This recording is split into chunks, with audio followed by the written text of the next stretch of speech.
अस्सलामुअलैकुम दोस्तों, welcome back to our channel find Urdu. Condone condone का मतलब है माफ़ करना या नज़रअंदाज करना अक्सर गलतियों को। कॉन्डोन का मतलब होता है किसी गलती या गलत काम को माफ़ कर देना या उसे इग्नोर करना, इस नज़रिए के साथ कि वो इतनी बड़ी बात नहीं थी। ये अक्सर तब होता है जब कोई शख्स किसी दूसरे के बिहेवियर को ओवरलुक करता है, चाहे वो अनएथिकल या इनएप्रोप्रिएट हो।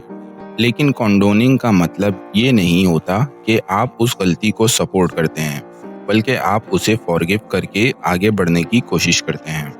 जैसे उसने अपने दोस्तों की छोटी मोटी गलतियां कॉन्डोन कर दी। The teacher decided to condone the student late assignments. Teacher ने स्टूडेंट के लेट असाइनमेंट्स को माफ़ कर दिया। तो दोस्तों, कॉन्डोन का मतलब है किसी की गलती या गलत काम को माफ़ करना या इग्नोर करना।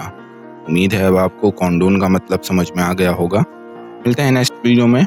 शुक्रिया।